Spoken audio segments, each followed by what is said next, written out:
Mark pauses to give a sample of Jesus' teaching. It's the parable of the farmer and the illustration of the mustard seed. And then it plunges back into action.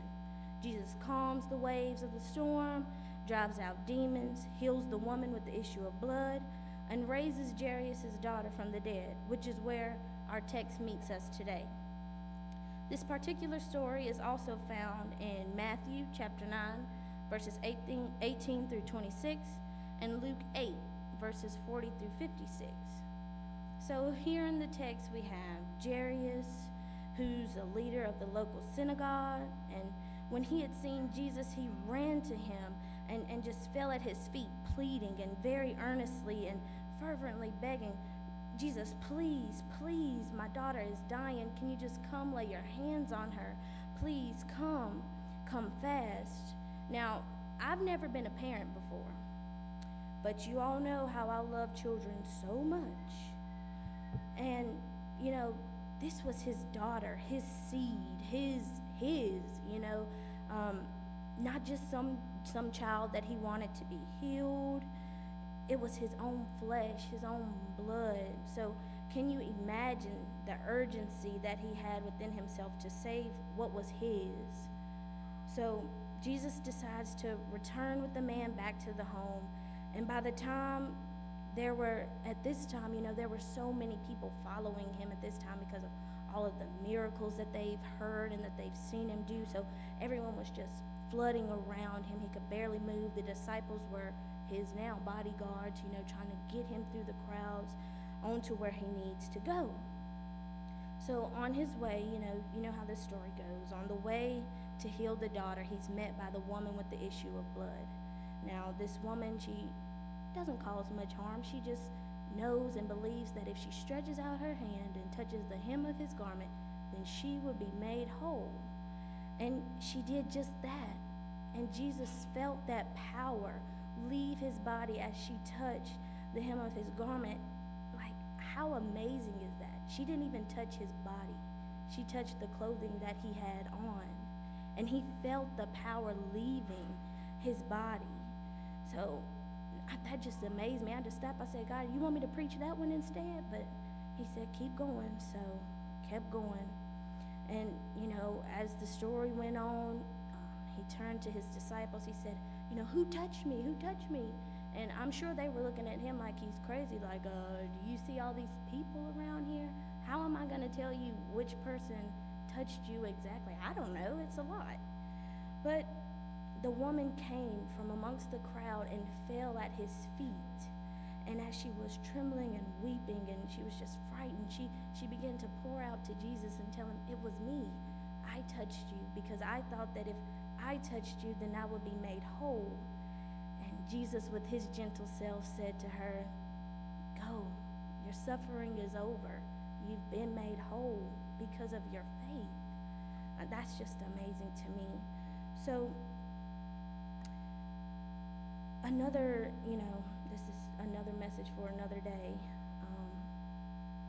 The Bible tells us that as he was speaking with that woman, the messengers from Jairus' house came running to tell Jairus, oh, don't worry about it, it's too late, she's already dead, there's nothing else we can do, just don't even bother Jesus, he's such a busy man, just leave it alone, he's got other things to worry about, she's dead, this is the end.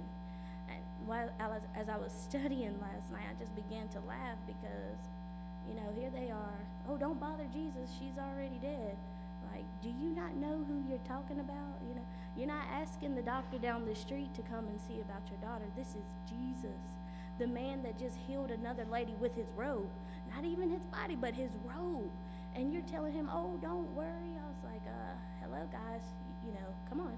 This is Jesus you're talking to, Check his track record. He's on the roll right now.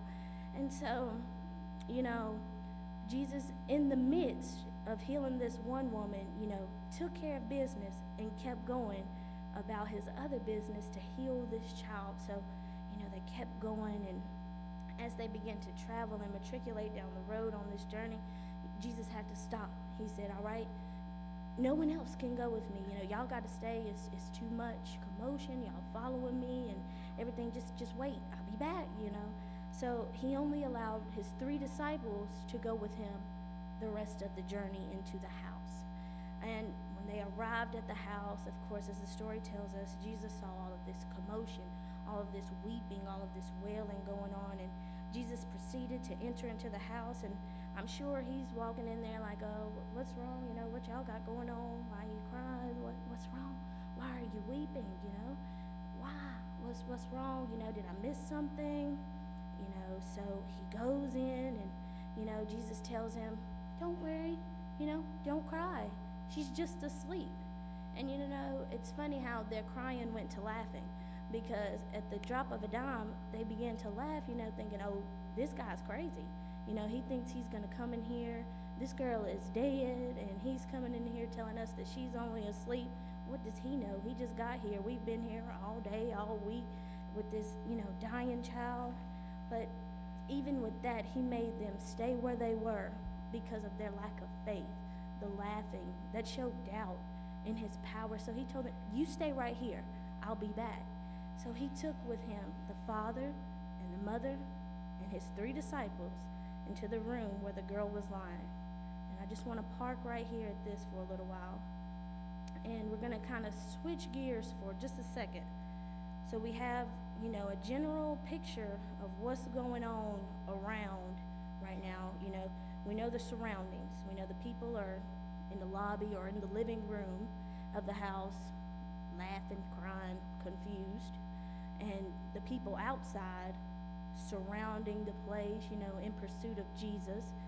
But then we have Jesus, the little girl who appears to be dead, her parents, and his 3 disciples in a room. I imagine she was lying on a bed, probably just laying there still. Her parents are in there at her bedside, and then Jesus and his 3 disciples standing there as well. I want us to focus on this little girl who, as I mentioned, appears to be dead. But she's one who's playing this silent role that speaks so loud to many of us. She's the one that seems to be dead and not having really a lot going on, which is kind of like a lot of us. The truth of the matter is, this little girl represents a lot of us. Many of us are alive, we're walking around, function of our limbs, seeing, breathing, talking, but we're dead. Many of us have allowed experiences, hurt, pain to kill us. It's broken us. We've experienced hurt and pain like no other. Many of us have been wounded by people, hurt by lies, broken by life's circumstances. We've allowed others' words and actions and opinions to wound us left and right, and it's caused us to become broken. And after you've been broken and broken and wounded so many times, you just feel like you're losing air. And many of us are barely grasping for air because we've been wounded by life's circumstances. Life has become too much to bear. We feel like we are experiencing nothing but failure, left and right. Nothing goes right in our lives. People that you thought loved you do nothing but hurt you. People that you thought you could trust continuously make a fool out of you. You can't seem to make ends meet. You can't seem to overcome unnecessary addictions. You just can't leave it alone. You can't leave him alone. You can't leave her alone. You're so broken that life has no meaning to you. Another day to you in life is another day in hell. Nothing is working in your favor. You've tried doing the right thing. You've tried sacrificing this temporary pleasure for eternal righteousness, but nothing good ever comes out of it. no one to turn to, no one to understand this frustration that you have built up on the inside of you because you've chosen time and time again to just silence those screams of an achy heart and the frustration and just trying to convince yourself that it'll get better. It'll get better. But then that just becomes a rehearsed line with no weight, just something that you've practiced saying, and you're numb to it. It means nothing to you. You're dead. You've surrendered life, maybe willingly, maybe even unwillingly. You feel as if you're alone, no one to turn to because each one is like the next. If they aren't talking about you, they're talking against you. So what's the point of living anymore? You know, many of us have even begun to cling to people and to things as a means of life support.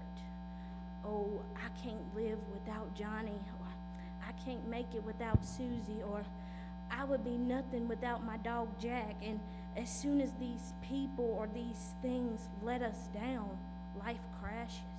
It comes down on us. We're no longer able to function.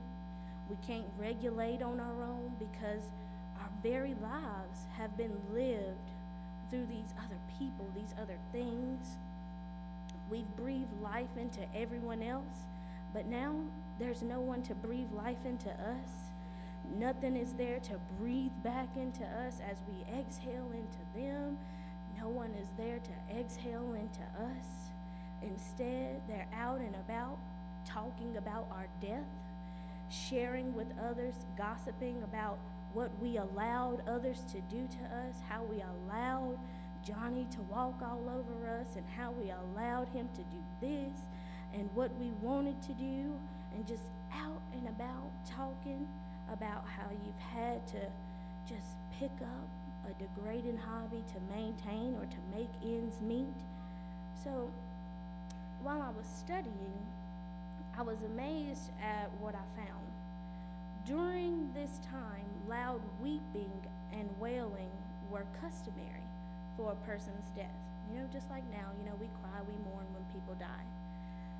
But if there was no weeping or no wailing, then it was considered to be an ultimate disgrace or disrespect to that dead person. And even some people, usually women back at this time, made mourning a profession and were paid by the dead person's family to weep over the body. And on the day of the death, the body came through the streets, followed by the paid mourners, the family members, and the friends. My question to you is, who are you paying to mourn over you? Who are you feeding into, Who are you allowing to support you in your spiritual suicide? Who are you paying to mourn over your broken heart, your hurt feelings, your loneliness, your brokenness, your depression? Who are you paying to mourn over you? And in some of our cases, we're paying people to mourn with us. It's nothing for some of us to go and throw ourselves a surprise pity party. Oh, surprise, I'm broken again. Surprise, I'm wounded again. Surprise, I'm heartbroken again. Surprise, I'm depressed. I failed again. Surprise. But the thing is, we can't stay here anymore. We can't allow things of the spirit nor things of the natural to kill us. We can't die now. We have way too much to live for. So let's look back at verse number 41. It says, holding her hand. And I want to stop right there. Even in the midst of life's chaos, when the worst of the worst is going on, right there in the middle of the night when you can't stop crying, you can't stop the tears from staining your pillows, in the middle of the day when you can't function, trying to matriculate through life, when the odds seem to be stacked against you, one on top of another, when all hope is lost, when you are in that deadbeat situation, Jesus is there holding your hand. So when life seems unlivable and the pressure is unbearable, squeeze a little tighter. Get a tighter grip, because you can't die now. It says, holding her hand, he said to her, Talitha kum, or Talitha kumi, which means, damsel, arise, or little girl, get up. This is what Jesus is saying to us. Get up. You know, you don't have to die here. You don't have to die like this, confused, abused, broken, hurt, depressed. Get up from here. He says, I died so that you could have life and have it more abundantly. You can't die now. The guilt that you're feeling, the shame of your past, some of us, the shame and the guilt of your present, Jesus is just saying, put it in my hand. You can't die now. Relinquish it from your grip. Get up and live. You can't die now. Your broken heart, your broken spirit, woundedness, your crushed hopelessness, give it to me. You can't die now. Give it to me. I can handle it. The unforgiveness, the bitterness, the stony heart, just put it in my hand. You can't die now. And the story ends with the little girl who was dead immediately standing up after the sound of the master's voice and the comfort of his touch. She immediately stood up and walked around. Some of us, God has been speaking to us time and time again, consoling us time and time again, yet we're unresponsive. We're staying here dead. He's saying, get up. Immediately, we've got to get up. We can't keep laying here unresponsive to our call to live. We've got to get up. We can't die now. God is calling us to greatness, even greater things than we've seen, greater works, greater lifestyles, greater relationships, greater living. But we continue to ignore his call to get up. We can't enjoy these things dead. He can't give us the relationship that we desire, the call that we desire, the car, if you want to be materialistic, that we desire to drive. If we're going to lay here dead, it's like, oh, I'm blessing you with a Mercedes. Oh, I'm just going to lay right here beside of God. No, get up, drive it. We've got to live. You can't die now. So when are you going to answer this call? When are you going to come off of that ventilator and live? We can't die now, and I'm done. It's that simple. I'm done. But I just want to open the altar first to those people that are curious to feel this touch or to hear this voice that we're speaking of. Those of you that have never, ever made the decision to live saved or to allow God to save you from this filthy world of sin, from this call of death. He wants you to come. Come now. So first, I invite you to come if you've